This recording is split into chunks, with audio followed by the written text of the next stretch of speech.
Welcome to Wild Cowboy Tales.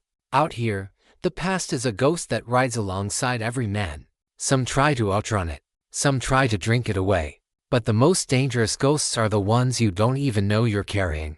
This is the story of a man who thought he had buried his past in a shallow grave, only to see its ghost staring back at him from an auction block, wearing the face of a stranger. The town of Perdition was aptly named. It was the last stop before nowhere, a place where the dust was thicker than the whiskey, and the lull was a blind man with an empty holster. In the center of this forgotten blister on the face of the earth was the auction block, a rickety wooden stage where the territories and wanted detritushmen and other whiz was sold to the highest, or sometimes only, bidder. Cashinro didn't come to Perdition for the auction. He came because it was the one place he knew his own ghosts wouldn't follow. He was a man running from a past so drenched in blood that even he had tried to forget it. He was a drifter, a gun for hire, his only companion the heavy Colt dragon on his hip and the silence he had cultivated like a high-walled garden. He was sitting in the shade of the blacksmith's lean-to, nursing a lukewarm beer, when the auction began. He paid it no mind. The sordid commerce of human misery was a familiar, ugly tune he had no interest in dancing to. But then, a new piece of merchandise was brought to the block, and the tune changed. She was young, perhaps 19 or 20, and she looked like a broken doll. Her dress was a colorless, tattered rag, her hair a wild, sun-bleached tangle. She was painfully thin, and her face was a canvas of dirt and quiet despair. But her eyes, when she lifted her head to face the leering crowd, were not empty. They were a deep, stormy gray, and in them, a single, stubborn ember of defiance still glowed. Next up, this stray, the auctioneer, a fat man named Silas with a voice like gravel, called out, "Found wandering near the old Apache Pass. No name, no kin. Let's start the bidding at $2 for this little lost lamb." Cashin barely glanced up. It was the same sad story he had seen 100 times. A life, measured in a few silver coins. He took a long swallow of his beer, the bitterness a familiar comfort. The girl on the block struggled against the man holding her, a rough-looking deputy. In the struggle, the sleeve of her tattered dress was torn, exposing her thin arm from the elbow to the wrist. And Cashinro froze. The beer bottle stopped halfway to his lips. The noise of the crowd, the hammer of the blacksmith, the relentless wind, it all faded away to a dull, distant roar. His world had narrowed to a single, small detail. On the inside of her wrist was a tattoo. It was a strange, intricate design, a small, stylized bird with its wings unfurled, its head cocked as if listening to a secret. The ink was faded, the lines blurred with age, but there was no mistaking it. Cashin had seen that tattoo once before. 6 years ago. The memory, which he had buried so deep he had thought it was dead, came rushing back with the force of a physical blow. A canyon ambush. The taste of his own blood in his mouth. The faces of the men he had just killed, and the faces of their friends who were about to kill him. He had been down, a bullet in his side, his gun empty, the world fading to a gray pinprick. And then, she had appeared. A woman. She had come out of the rocks like a spirit, a rifle in her hands. He never saw her face clearly, just a whirlwind of dark hair and fierce, protective eyes. She had fought with a silent, deadly grace, her rifle speaking in a language of finality. She had saved him. He had been fading in and out of consciousness. He remembered her kneeling beside him, her hands, surprisingly gentle, pressing a cloth to the wound in his side. And he remembered seeing it. The tattoo. The same listening bird on the inside of her wrist. He had asked her name, his voice a hoarse whisper. She had just shaken her head and pressed a canteen of water to his lips. When he had woken up again, she was gone. He had never seen her again. He never learned her name. She was just a ghost, a guardian angel with a gun and a strange mark on her skin. He had spent a year looking for her, a futile, obsessive search. He had never found a trace. Eventually, he had given up, burying the memory, convincing himself it had been a fever dream, a hallucination brought on by his brush with death. But it was not a dream. The proof was standing on an auction block in the middle of God-forsaken Perdition. $1, the auctioneer was saying, his voice laced with frustration. The crowd was as unmoved by this girl as they had been by the last. She was deemed worthless. All right then, Silas the auctioneer snarled, his patience gone. Inclaimed and unsaleable. Take her to the back, Jed. We'll find a use for her. The deputy, Jed, a man with a brutish face and empty eyes, grabbed the girl's arm to drag her away. The back was a place from which no one returned unchanged. Cassian moved. He didn't think. He acted. He stood up, his chair scraping loudly on the packed earth. He strode out from the shadows and into the harsh sunlight of the square. The crowd parted before him, sensing the sudden, dangerous shift in the atmosphere. He walked to the foot of the auction block. "Wait," he said. His voice was a low, rusty sound, not loud, but it carried an absolute and questionable authority that made every man there fall silent. The auctioneer and the deputy froze, staring at the tall, silent stranger who had just interrupted their sordid business. "I'll take her," Cassian said.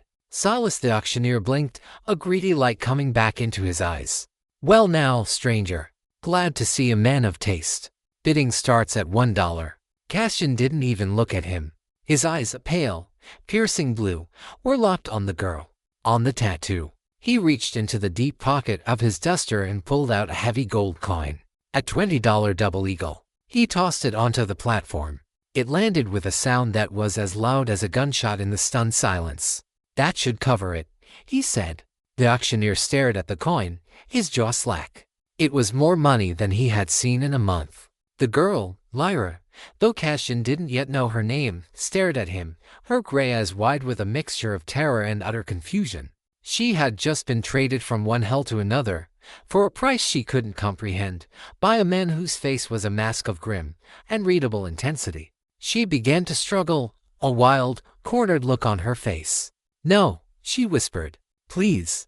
Cassian stepped onto the block. He ignored her fear. He took out his knife and, just as he had seen a man do in a dream so many years ago, he cut her bonds. He didn't speak to her. He simply looked at the tattoo, at the small, listening bird that had haunted his memory for 6 long years. This was not a coincidence. There were no coincidences in his world. This girl was a loose thread from the tapestry of his own violent past. And Cassian Rowe knew, with a certainty that was a cold, hard knot in his gut, that he had to pull on that thread, even if it unraveled his entire world. The $20 gold piece lay on the auction block, a small, brilliant sun in the dusty gloom of perdition. It was not just money, it was a statement. A statement that had turned a worthless stray into a priceless commodity, and had turned Cassian Rowe from an anonymous drifter into the town's most compelling and dangerous mystery. Lyra stood with her hands free, but she was more of a prisoner than ever.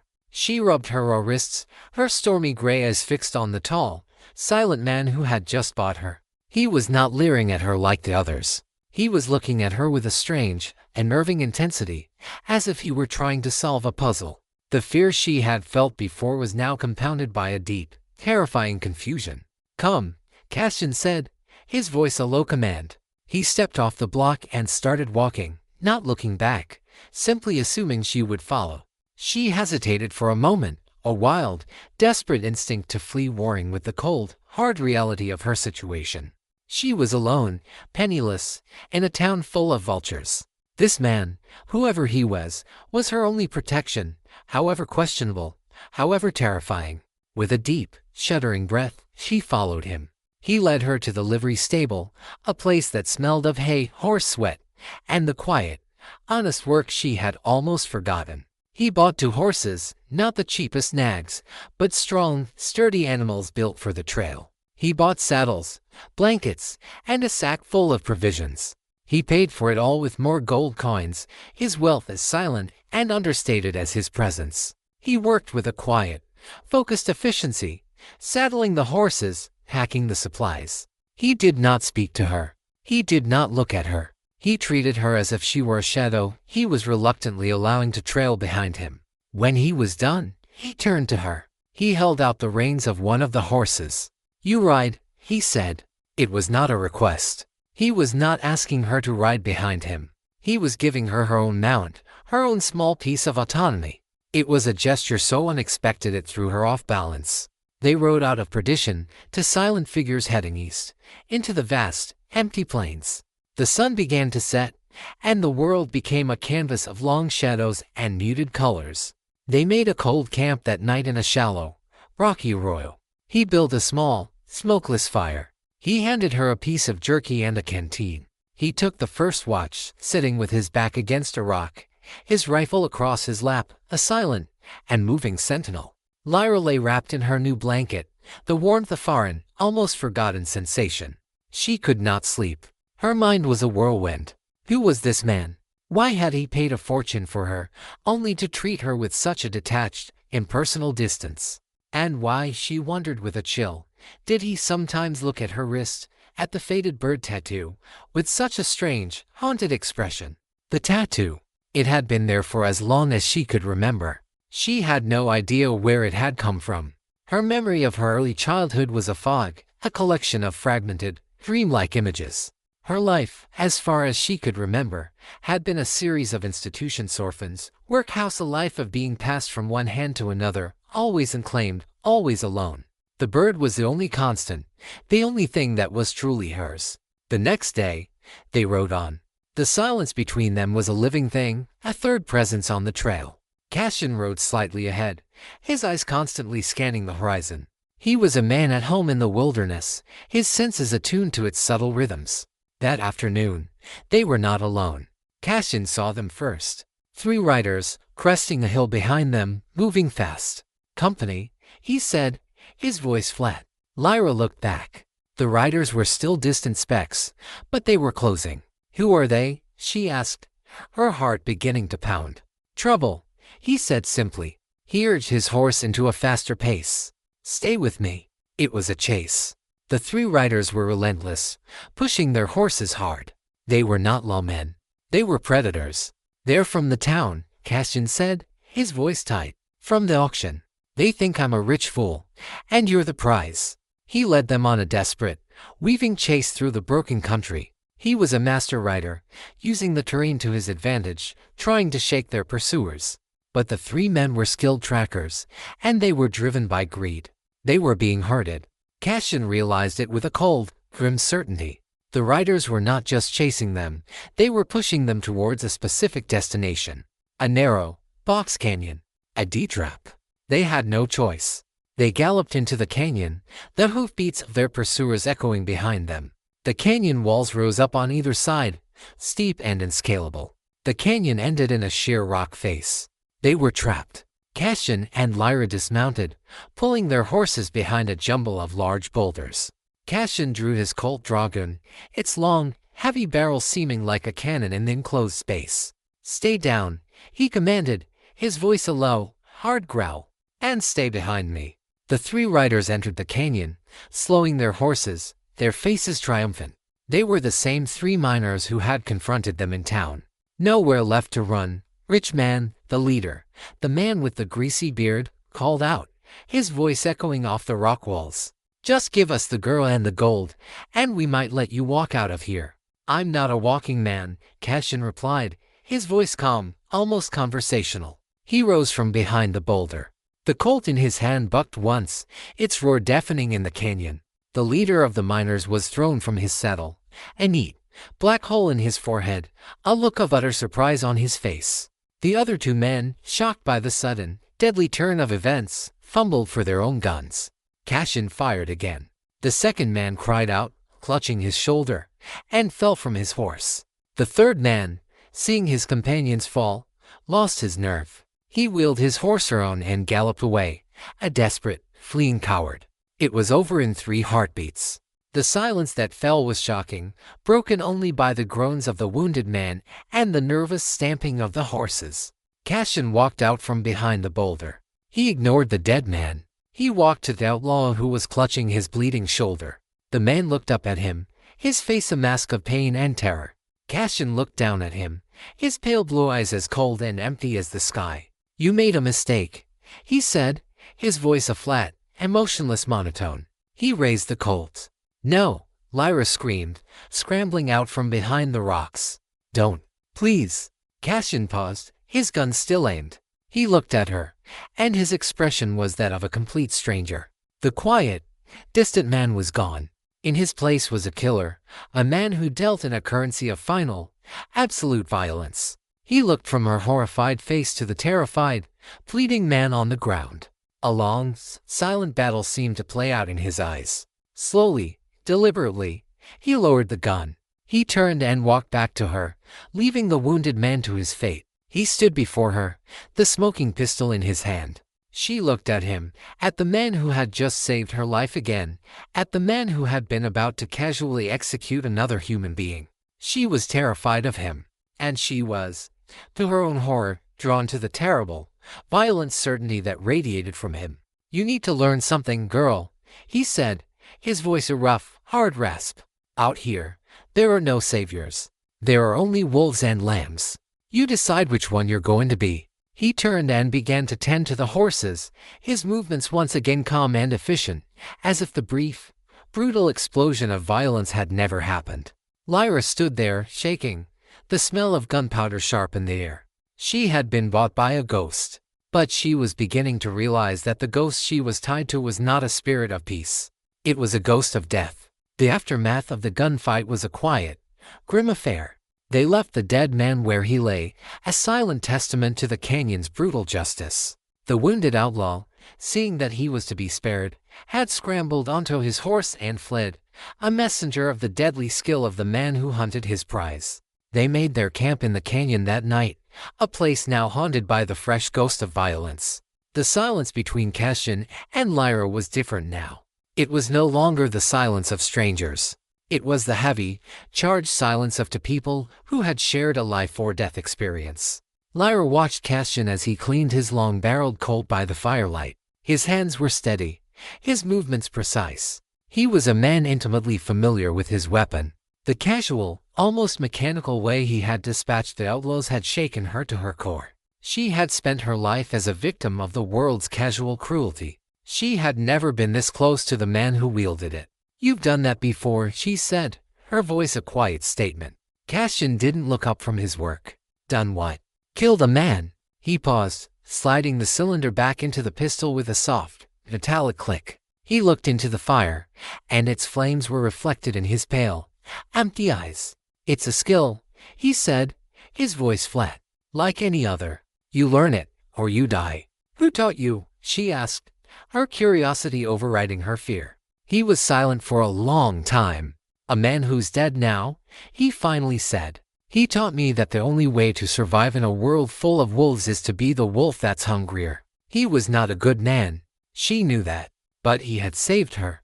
The paradox of it was a confusing and settling thing. He was a wolf, but he had not, as of yet, treated her like a lamb. "That woman," she said, her voice barely a whisper, summoning a courage she didn't know she possessed.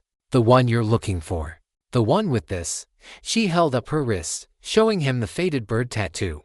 "Who was she?" Cassian's face hardened, the brief opening into his past closing shut like a steel trap. "That's my business." "You made it my business when you paid $20 for me," she countered, the spark of her own defiance flaring.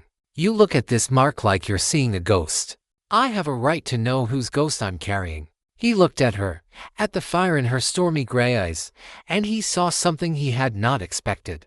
Strength. He had seen it as a flicker on the auction block, but now it was a steady flame. He let out a long, slow breath, a sigh of a man surrendering a piece of a long-held secret. "She saved my life," he said, his voice a low rumble. 6 years ago, I was in a bad way. Ambushed.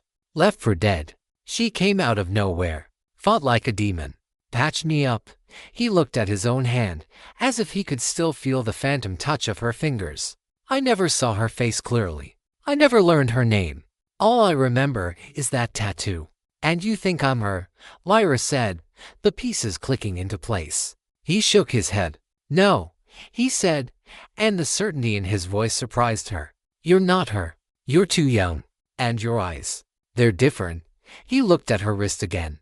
"But that mark. It's identical. It's not a coincidence.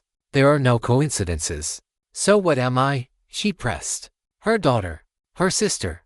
"I don't know," he admitted, and the admission seemed to cost him something. "That's what I intend to find out." He was using her. She was a clue, a living piece of a puzzle from his own past that he was determined to solve. The realization should have made her angry, but instead, it made her feel something else. Purpose. For her entire life, she had been a stray, a piece of unclaimed baggage. Now, for the first time, she was a part of a story. A dangerous, violent story, but a story nonetheless. My memory, she said, her voice soft. It doesn't go back very far. I was in an orphanage in St. Louis. They told me I was found wandering after a fire. I don't remember any fire. I don't remember any family. She looked at the tattoo. This is all I have of whatever came before. St. Louis. The name hung in the air between them. A city. A place of records, of answers. A new and spoken purpose formed between them. His quest to find the ghost of the woman who had saved him, and her quest to find the ghost of her own lost past, were now intertwined. They were two detectives, hunting the same elusive truth. They rode out of the canyon the next morning, but their journey had a new destination. They were heading east, towards St. Louis. The dynamic between them began to change. He was no longer just her protector, he was her reluctant partner. He began to teach her, really teach her. Not just how to survive, but how to fight. He taught her how to use a knife, how to track, how to read the subtle signs of danger in the landscape. And he taught her how to shoot, not just to point and fire, but to truly use the heavy Colt he had bought for her. He was a demanding and forgiving teacher. You're flinching, he would say, his voice hard. You're anticipating the kick. Don't think about the gun, think about the target. See nothing else. She hated it. The loud report, the smell of gunpowder, the violent kick of the weapon. But she endured, because she knew he was right. In the world they were heading into, the world of his past, she could not afford to be a lamb. One afternoon, after a frustrating session of missed shots, she threw the gun down in the dust. I can't do this, she said, her voice choked with tears of frustration. He walked over and picked up the gun. He didn't offer sympathy. He simply checked the load and handed it back to her. Yes, you can, he said, his voice quiet but firm. You're a survivor, Lyra. You survived the wilderness. You survived perdition. You survived this canyon. You're stronger than you think. He looked her straight in the eye. Now pick it up. And don't miss this time. She looked at him, at the absolute and wavering belief in his eyes. He saw something in her she didn't see in herself. She took the gun. She raised it, took a deep breath, and fired. The bullet struck the tin can they were using as a target dead center, sending it flying. A slow, triumphant smile touched her lips. As they rode on through the vast, empty plains, a strange, unspoken bond was forming between the quiet, deadly gunslinger and the girl with the ghost tattoo. They were discarded, broken people, drawn together by a shared mystery. And they were heading into the heart of a darkness that was far deeper and more dangerous than either of them could possibly imagine. St. Louis was not a city, it was a beast. After weeks on the open plains, the noise, the crowds, the sheer, suffocating press of humanity was a physical assault on their senses. The air was thick with the smell of coal smoke, river mud, and 1,000 lives lived too close together. For Cassian, a man who craved silence, it was a special kind of hell. For Lyra, it was a terrifying, bewildering maze. They took a room in a cheap, anonymous boarding house near the riverfront, a place of transient souls and no questions asked. Here, in the heart of civilization, they were more isolated than they had ever been in the wilderness. Their quest for answers began in the city's archives, a dusty, cavernous building that smelled of decaying paper and forgotten stories. They were looking for a ghost, a whisper, anything that could connect a girl found after a fire to a woman with a distinctive tattoo. For days, they sifted through brittle, yellowed records of orphanages, of fires, of unclaimed bodies. It was a soul-crushing, fruitless task. The city was a vast, indifferent ocean of stories, and theirs was just one tiny, insignificant drop. Cassian was a man of action, and the slow, methodical work grated on him. He grew restless, his silence turning sullen. It was Lyra who had the patience for it. She had spent her life in institutions, and she understood their bureaucratic language. She was the one who finally found the first thread. It was a small, almost overlooked entry in a police blotter from 15 years ago. A fire in a tenement building in the rougher part of town. Several people had died. One child, a girl of about 4, had been found wandering, suffering from smoke inhalation and shock. She was listed as Jane Doe. She had been taken to the Sisters of Mercy orphanage. It was a tenuous lead, but it was the only one they had.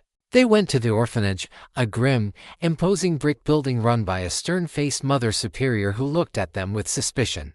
"We do not discuss our former wards," she said, her voice as starched as her habit. Cassian's first instinct was to intimidate, to use the hard-edged persona that was his armor. But Lyra stopped him. She spoke to the old nun, not as a threat, but as a woman searching for her own past.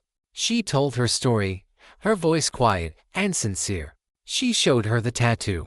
The Mother Superior's stern facade softened, just for a moment. She remembered the girl, the quiet, haunted child who never cried.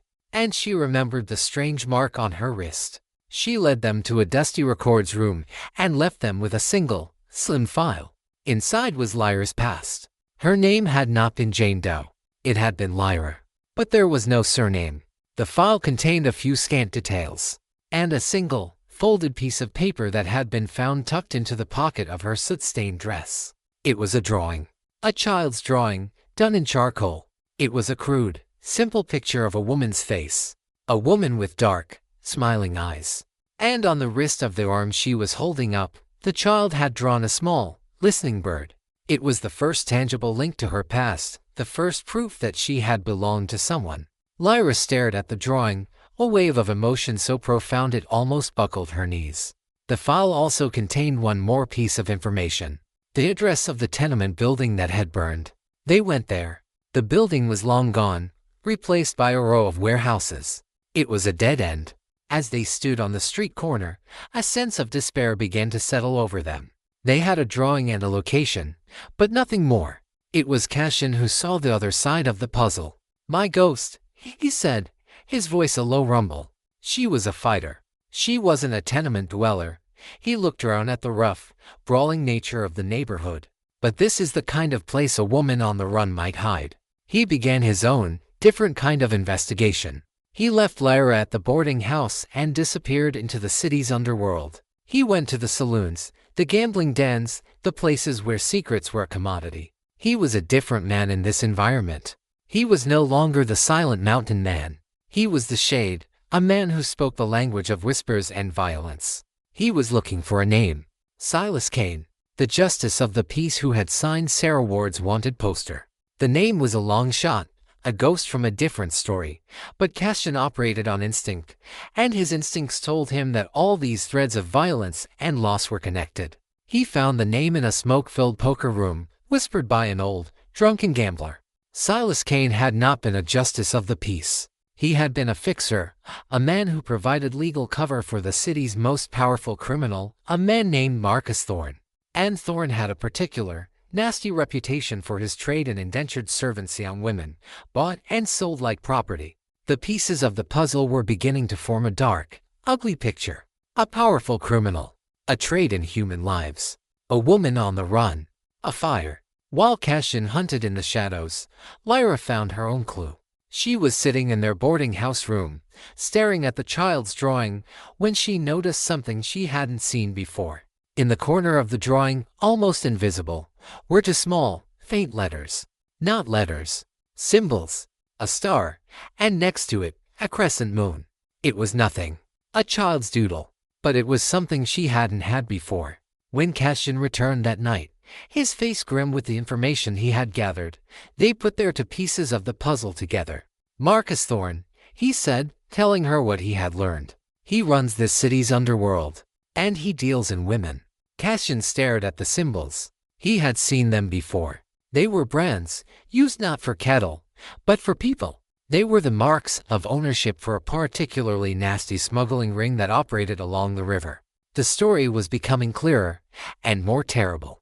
The woman who had saved him, the woman who was Lyra's mother, had been one of Thorne's slaves. She had escaped. She had hidden, and Thorne's men had found her. The fire had not been an accident. It had been an execution. And Lyra was not just an orphan. She was the surviving daughter of a woman who had defied one of the most powerful and ruthless men in the city. She was a loose end, a living piece of evidence. "He doesn't know about you," Cassian said, his voice a low, hard growl. "If he did, you'd be dead." But now, they were here, in his city, asking questions, stirring up the past. Sooner or later, he would know. Their quest for answers had just become a fight for their lives. The city of whispers was about to become a city of screams. And they were standing right at the epicenter. The knowledge that they were in the city of the man who had likely destroyed Lyra's family changed everything. They were no longer just searching for the past. They were hiding from a very real and present danger. The anonymous boarding house no longer felt safe. Every footstep in the hallway, every shout from the street, was a potential threat. "We need to get out of the city," Lyra whispered, the old, familiar fear a cold presence in the small, stuffy room. "No," Cassian said, his voice a low, hard growl. The hunter in him had been fully awakened. "Running is what he expects. It's what your mother did." He looked at her, his pale eyes intense. "We're not going to run. We're going to finish what she started." It was a terrifying, audacious idea. They were the people, with a handful of clues, against a man who ran the city. "How?" she asked, her voice barely a whisper. "A spider's greatest strength is its web," he said, his mind already working, piecing together a plan. "But it's also its greatest weakness. You pull on one thread, and the whole thing trembles. We're going to start pulling." Their first thread was the brand, the star and the moon. Cassian knew it was the mark of a smuggling ring run by a vicious family of river rats, the Clanton brothers. They were known to be muscle for Marcus Thorne. He went to the riverfront, a dangerous, lawless place of seedy bars and transient boatmen. He was not looking for a fight. He was looking for a weakness. He found it in the youngest of the Clanton brothers, Billy, a boy with more bravado than brains and a weakness for cheap whiskey and high-stakes poker. Cassian found him in a smoky, backroom card game. He didn't challenge him to a gunfight. He challenged him to a game of cards. Cassian, a man who had spent years reading the tales of other men, was a master poker player. He let Billy win at first, inflating his ego.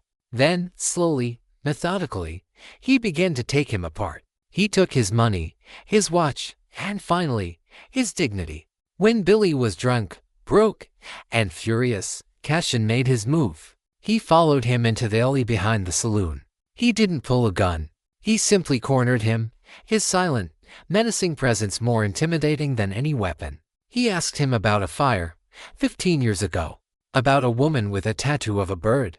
Billy, drunk and terrified, talked. He had been just a boy, but he remembered the story. It was a legend in his family. His older brothers had been the ones. Thorne had sent them to retrieve a runaway, a defiant woman who was causing him trouble. There had been a struggle. The fire had accidentally started.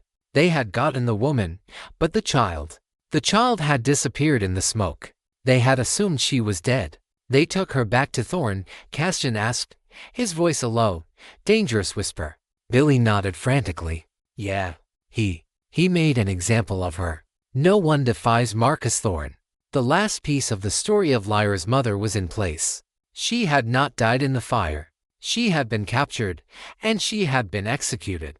Cassian left Billy a blubbering, terrified mess in the alley. He had his confirmation. He now had a direct link between the Clantons, the fire, and Marcus Thorne.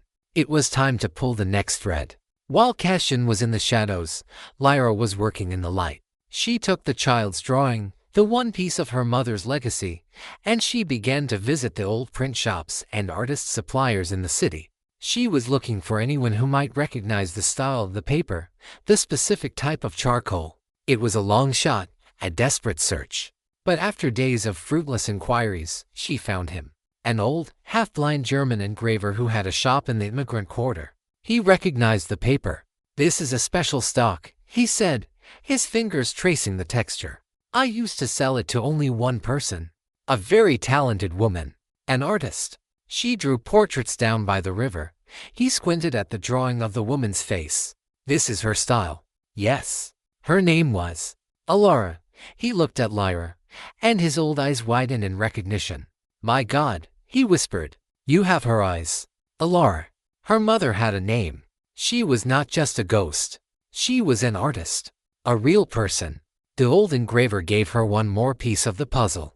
Alara had been saving her money. She had been planning to buy passage on a ship, to escape the city, to go west. She had been about to leave when the fire had happened. And she had a friend, another artist, a man who had helped her, who had disappeared from the city right after the fire. His name was Jacob. The name was a jolt. Not a common name. Could it be a coincidence? They had the what, the when, and the who. Now they needed the why. Why had Thorn been so obsessed with Alara? What was so special about her that he would hunt her for years and then have her killed? The answer, Cassian suspected, was not in the city's underworld. It was in Thorn's own world, the world of his legitimate businesses, the world of his power. Thorn owned a bank. A large, respectable institution. Cassian knew that men like Thorn often used their legitimate businesses to launder the money from their criminal enterprises. The key to his empire, the proof of his crimes, would be hidden in plain sight. But getting into the bank was impossible.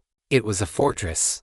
That's when Lyra, the girl who had spent her life being invisible, came up with the plan. She was no longer just a clue, she was a hunter. "He won't let us in the front door," she said, and knew, hard confidence in her voice. "So, we'll have him invite us in through the back." She was going to use the one thing she had that Thorn didn't know about, her own existence. She was the ghost no one knew was still alive. And she was about to walk right into the center of the spider's web. The plan was terrifyingly simple. An account under the name of Alara's daughter. The plan was a shard of ice in the pit of Lyra's stomach. To walk into Marcus Thorn's bank, to willingly place herself in the heart of the enemy's territory, was an act of terrifying audacity. But it was her plan, and in the 3 weeks they had been in St. Louis, she had changed. The timid, fearful girl was gone, replaced by a woman with a core of cold, hard resolve. Cassian hated the plan. It went against every instinct he had. His way was to strike from the shadows, to control the engagement. This was a gamble, a desperate play that put Lyra, the person he had almost accidentally started to care for, in the direct line of fire. "It's too dangerous," he argued, his voice a low growl, as they sat in their dingy boarding house room.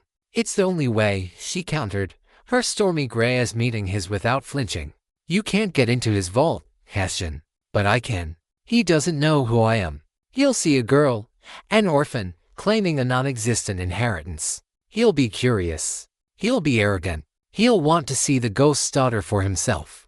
And he'll want to do it in a place where he has all the power, his office, in his bank." Her logic was flawless, and he knew it. She was using her own perceived weakness as her greatest weapon. They spent a day preparing. Lyra, with the small amount of money they had, bought a simple, respectable black dress. She was not to look like a victim. She was to look like a respectable young woman, a petitioner. Cassian's preparation was of a different sort. He did not clean his guns. He acquired new ones. A small, easily concealable 4-barreled Sharps pepperbox pistol. He also acquired a detailed floor plan of the Thorn National Bank from a disgruntled former clerk who had a gambling problem. He studied it for hours, memorizing every corridor, every exit, every possible angle. The next morning, Lyra walked into the Thorn National Bank. It was an imposing building, all marble and polished brass, a temple built to the god of money. It was designed to intimidate, but Lyra did not let it. She walked to the teller's window, her back straight, her head held high. "I am here to see Mr. Thorn," she said, her voice clear and steady. "My name is Lyra. I am the daughter of Alara. I believe she had an account here." The teller, a prim man with a thin mustache, looked at her with disdain. But the name Alara, he had clearly been instructed, was a trigger. His eyes widened slightly. He excused himself and disappeared into a back office. Lyra waited, her heart a frantic drum against her ribs. This was the moment. Either they would throw her out, or the spider would invite the fly into his parlor. A few minutes later, a large, well-dressed man, Thorn's personal assistant, appeared. "Mr. Thorn will see you now," he said, his voice smooth and cold. She was led through a series of opulent offices to a large, corner room with a massive mahogany desk. And there he was. Marcus Thorn. He was an older man, impeccably dressed, with silver hair and the soft, well-manicured hands of a man who had never done a day of physical labor. But his eyes were the eyes of a shark, cold, intelligent, and utterly without mercy. "Miss Lyra," he said, his voice a soft, cultured purr. He gestured to a chair. "Please, sit." She sat, her hands folded calmly in her lap. Inside, she was screaming. This was the man who had destroyed her mother. You claim to be the daughter of a woman I once knew, he said, his eyes studying her. A woman who, I'm afraid, met a tragic end. Tell me, what makes you believe she had an account here? She was an artist, Lyra said, her voice even. She was saving her money. She was planning to leave the city. Thorne smiled, a thin, cold expression. Indeed, a great tragedy. He steepled his fingers. Of course, we will need some proof of your identity. This was the moment. I have this, Lyra said. She reached into her purse and pulled out the small, charcoal drawing of her mother. She placed it on the desk. Thorne looked at the drawing. His mask of calm indifference slipped for a fraction of a second. A flicker of something annoyance. Memory crossed his face. He saw the listening bird on the wrist. A child's drawing, he said dismissively.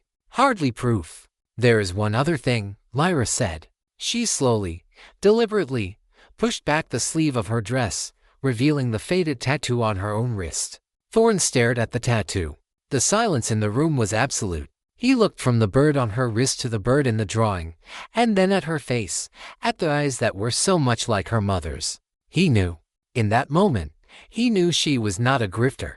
She was the ghost's daughter. The one loose end he had thought was long buried. His demeanor changed. The soft, cultured facade fell away, revealing the cold, hard predator beneath. I see, he said, his voice a low, dangerous whisper. It seems we have a great deal to discuss. He pressed a small, hidden button on his desk. Two large, brutish men entered the office from a side door. Lyra's heart seized. The trap had been sprung, but she was the one caught in it. But she had not come alone. As Thorne's men moved towards her, the main door to the office burst open. Cassian stood there, not with a gun in his hand, but with a lit stick of dynamite. The room froze. Thorne and his men stared at the fizzing fuse. Thorne, Cassian said, his voice a calm, deadly rumble. You and I have some unfinished business. Tell your men to back away, or we'll all be redecorating. Thorne, a man who valued his own life above all else, hesitated for only a second. Do as he says, he snarled at his men. It was a standoff. But it was a standoff on Cassian's terms. The vault, Thorne, Cassian said. We're going for a walk. This had been their plan all along. Lyra's gambit was not to get the information herself. It was to get Cassian in the same room as the man who held all the secrets. Her role was the bait. His was the trap.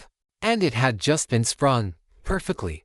The walk from Marcus Thorne's office to the bank's main vault was the longest 50 yards of Lyra's life. The air was thick with the hiss of the dynamite's fuse and the silent, murderous rage of their captive. Cassian held the dynamite steady, his eyes never leaving Thorne, while Lyra walked beside them. A pistol Cassian had slipped her held ready. Thorne's two thugs followed, their faces a mixture of fear and fury, kept in check by the absolute certainty that Cassian would not hesitate to send them all to hell. You've made a fatal miscalculation, Ro, Thorne whispered, his voice a venomous hiss. Cassian had introduced himself by his old, feared name. I don't make miscalculations, Cassian replied, his voice a low rumble. I make statements. They reached the vault. A massive, circular door of polished steel, covered in dials and levers. It was a testament to Thorne's power, a symbol of his impenetrable security. Open it, Cassian commanded. I can't, Thorne said, a smug look on his face. It's on a time lock. It won't open until morning. Cassian smiled, a cold, humorless expression. That's a lie. He gestured with the dynamite. You're a man who likes to admire his wealth. You have an override. Now, open it. Thorne's eyes flickered. Cassian had read him perfectly. With a curse, Thorne began to work the combination, his manicured fingers trembling slightly. With a series of heavy, satisfying clicks, the massive door swung open. The inside of the vault was a treasure cave. Stacks of gold bars, bags of coins, and rows upon rows of safe deposit boxes. We don't want the gold, Cassian said. We want the books. Your private ledgers. The ones that detail your arrangements with the Clanton family, your trade in indentured servants, and the name of every politician and judge on your payroll. Thorne's face went pale. That was the heart of his empire. The proof that would destroy him. I don't know what you're talking about, he stammered. Box number 138, Lyra said, her voice clear and steady. The number had been in the corner of one of the letters in her mother's secret file, a detail she hadn't understood until now. Her mother had known. She had been trying to leave a trail. Thorne stared at her, his composure finally breaking. He knew he was beaten. He led them to the box. Cassian took the heavy metal container. They had it. The key to his entire criminal enterprise. Now what? Thorne asked, a new, calculating light in his eyes. You can't walk out of here. This bank is surrounded by my men. The city is mine. The city was yours, Cassian corrected him. But the balance of power is about to shift. He looked at Lyra. It's time. He took the stick of dynamite, which had a fuse that was now dangerously short, and wedged it into the locking mechanism of the vault door. You have about 2 minutes to get clear, he said to Thorne and his men. I suggest you run. He then did something unexpected. He and Lyra did not run for the main exit. They ran towards a small, inconspicuous door at the back of the vault. It led, as Cassian knew from the floor plans, to an old, forgotten maintenance tunnel that ran under the bank and came out in an alley 2 blocks away. Thorne and his men, in a blind panic, scrambled out of the vault and towards the front of the bank, screaming warnings to their men outside. As Cassian and Lyra ran down the dark, musty tunnel, they heard the muffled, crumping sound of the explosion. The vault door, the symbol of Thorne's power, had just been sealed shut from the inside, with all his gold and a great deal of incriminating evidence still inside. They emerged into the alley, gasping for air.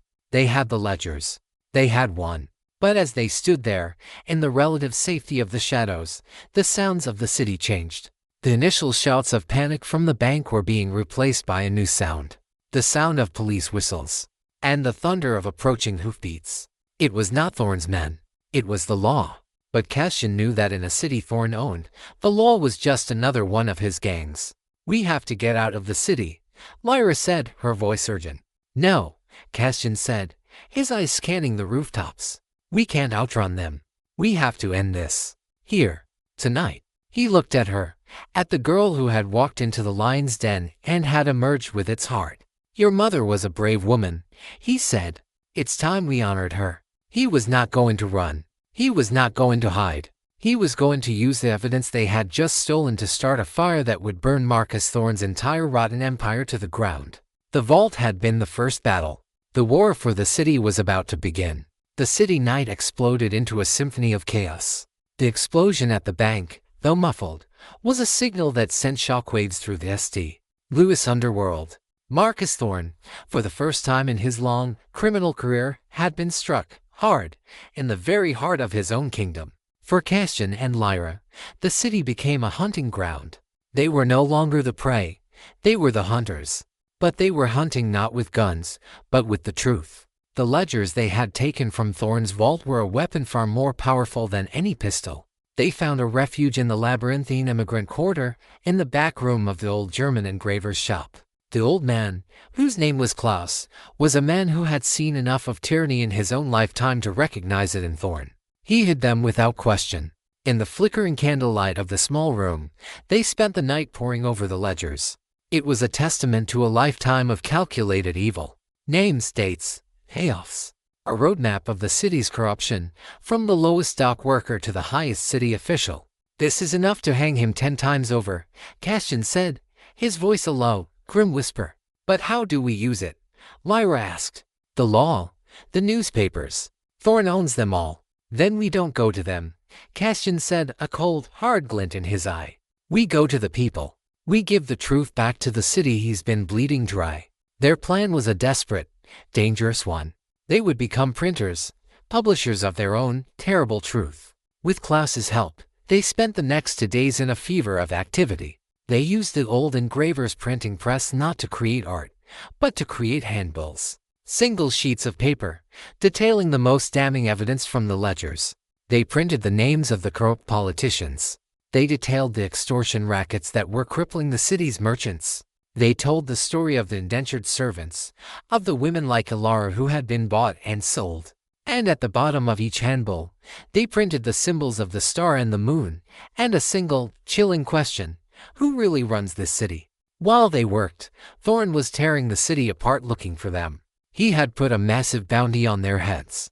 His men, and every desperate soul in the city looking for a payday, were hunting for them. The city was no longer safe. On the third night, they were ready. They would not distribute the handbills themselves. That would be suicide. They enlisted an army of the dispossessed. The street urchins, the beggars, the forgotten people of the city, the ones who had the most to gain from Thorn's downfall. For a few coins each, they became a phantom army of messengers. In the pre-dawn hours, the city was blanketed. The handbills appeared everywhere, in the doors of the courthouse, on the gates of the wealthy merchants' homes, on the walls of the very bank Thorn owned. When the sun rose, the city of St. Louis woke up to a revolution. The effect was electric. The whispers that had always existed in the shadows were now a roar in the daylight. The vague, formless fear of Thorn now had a face, a name, a list of crimes. People gathered in the streets, reading the handbills, their fear slowly turning to a cold, hard anger. Thorn was a man besieged. He had built his empire on the illusion of control. That illusion was now shattered. He could not arrest an entire city. He could not silence a truth that was now pasted on every wall. He made a final, desperate move. He knew he had to find the source. He had to find Cassian and Lyra. He put all his resources into hunting them, his rage making him reckless. He got his break from a paid informant, a man who had seen them go in and out of the old engraver's shop. The attack came at dusk. Thorn's men, led by the surviving Clanton brothers, surrounded the small print shop. They did not knock. They came to burn the nest and kill everyone in it. The gunfight in the immigrant quarter was a brutal, desperate affair. Cassian, Lyra, and the old engraver, Klaus, were trapped. Cassian was a whirlwind of controlled violence, his guns spitting fire from the windows of the shop. But they were hopelessly outnumbered. In the midst of the chaos, it was Lyra who saved them. She had not just been printing handbills. She had been preparing. She had taken the last of the dynamite and had created a trap of her own. As the Clantons and their men prepared for their final rush, she lit a fuse that led to a small charge she had planted under the street's sewer grate. The explosion was not massive, but it was spectacular. It sent a geyser of cobblestones and filth into the air, creating a wall of smoke and confusion, and turning the street into a chaotic mess. In that moment of shocked chaos, they made their escape, out the back door and into the labyrinth of alleys, led by Klaus, who knew the neighborhood like the back of his hand. They had escaped, but their refuge was gone. The city was no longer a place they could hide. It was a battlefield. They had started a fire. And now, the entire city was burning. They had paid a terrible price for the truth. Klaus, the brave old man, had been shot in the leg during the escape, and they were once again fugitives, hunted and alone. But as they huddled in a cold, damp cellar, listening to the sounds of the city at war with itself, Lyra knew they had done the right thing. She looked at Cassian, his face grim in the darkness. "It's not over," she said. "No," he agreed. "It's just the beginning." They had given the city the weapon of truth. Now, they had to make sure the city had the courage to use it.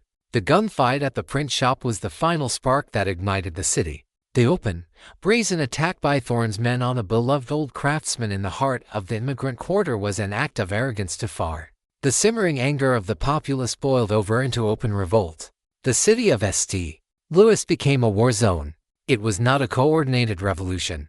It was a chaotic, spontaneous uprising. The merchants, who had been bled dry by Thorn's extortion, barricaded their streets. The dock workers, who had been treated like slaves, went on a violent strike. The different ethnic gangs of the underworld, seeing a vacuum of power, began a bloody turf war. The city was tearing itself apart. In the midst of this chaos, Cassian and Lyra were fugitives from both sides. Thorn's men were hunting them with a murderous desperation. And the city's official law, the law Thorn had once controlled, now saw them as anarchists, the cause of the city's collapse. They were hiding in the labyrinthine cellars beneath the city, their situation growing more desperate by the hour. Klaus, the old engraver, was fading, his leg wound festering. They had no food, no medicine, and no allies. "We started this," Lyra whispered, her voice filled with a terrible, agonizing guilt as she listened to the sounds of the battle raging above them. "People are dying. This isn't our fault, Lyra," Cassian said, his voice a low, hard rumble. "We didn't start the fire. We just showed everyone where the smoke was coming from. He looked at her, at the despair in her eyes. Your mother, Alara. She fought him. She died fighting him. We will not let her fight have been for nothing. His words, and the memory of her mother, gave her a renewed strength. He was right.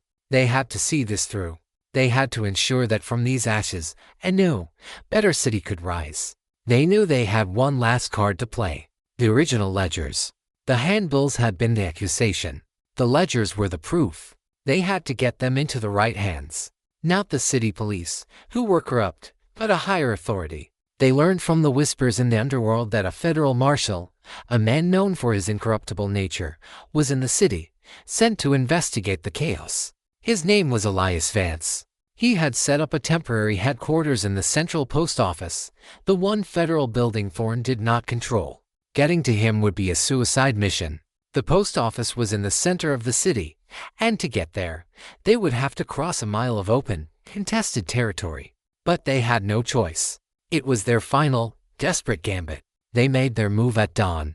The city was a surreal, hellish landscape. Barricades of burning furniture blocked the streets. The crack of sporadic gunfire echoed between the tall brick buildings. They moved like ghosts through the alleys, using their knowledge of the city's underbelly to avoid the worst of the fighting. They were almost there, just 2 blocks from the post office, when they were cornered.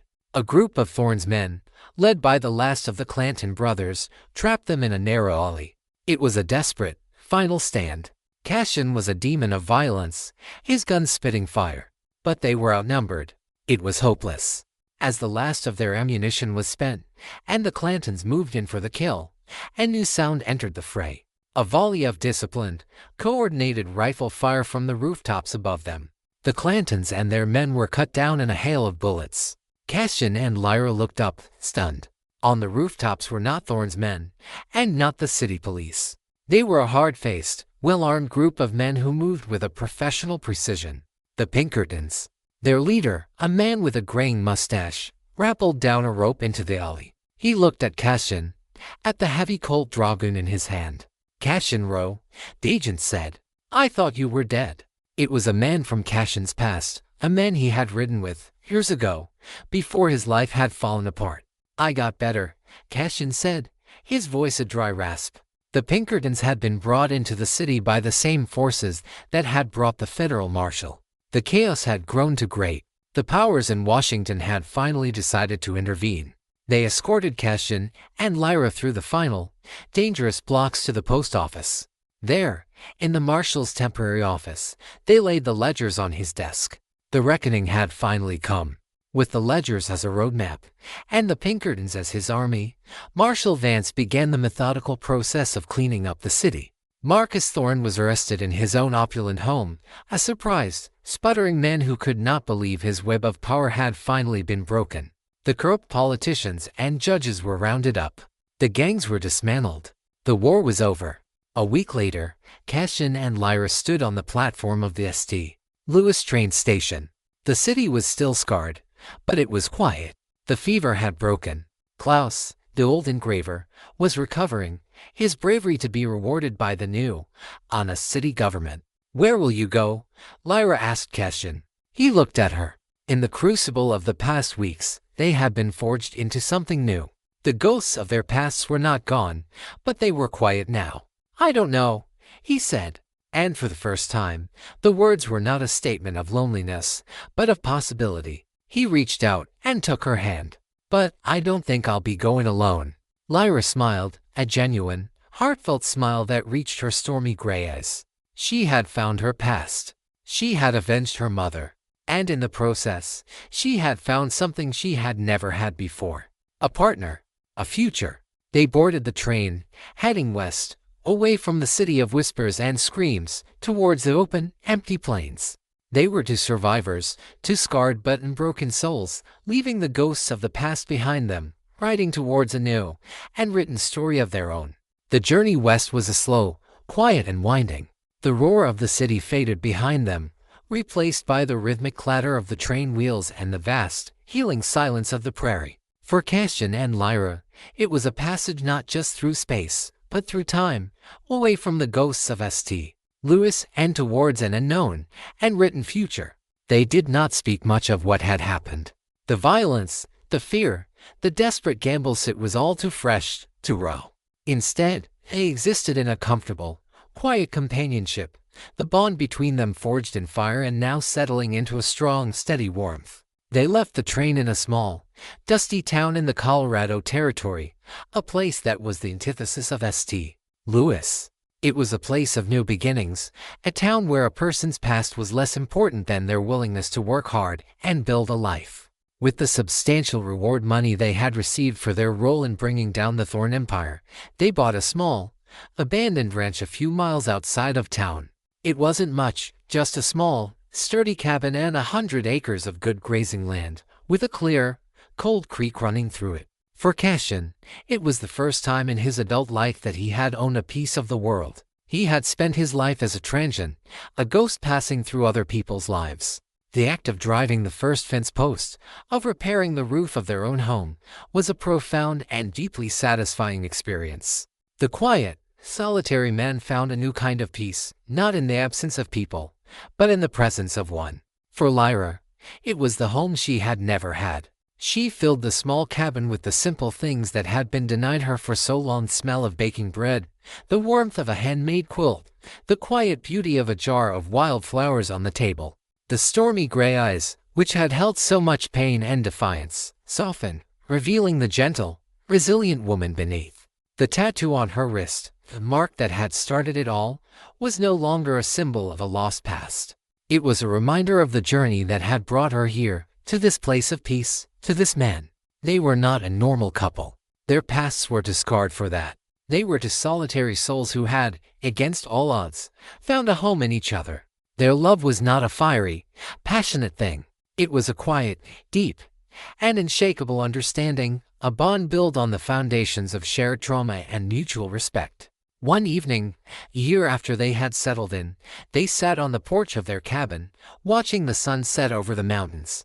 The air was cool and smelled of pine and clean earth. Lyra was holding a small, worn piece of cloth in her hands. It was the charcoal drawing of her mother, the one piece of her past she had kept. She looked from the listening bird in the drawing to the faded bird on her own wrist. "Do you ever think of her?" she asked Cassian softly. "The woman who saved you." Cassian looked out at the vast, empty landscape, his face thoughtful. "Every day," he said, his voice a low rumble. "I used to think I was chasing her ghost. But I was wrong. I was chasing the idea of her. The idea of a person who could walk into the middle of hell and do the right thing, just because it was the right thing." He turned to her, and his pale blue eyes were filled with a deep, quiet love. "I wasn't chasing a ghost, Lyra.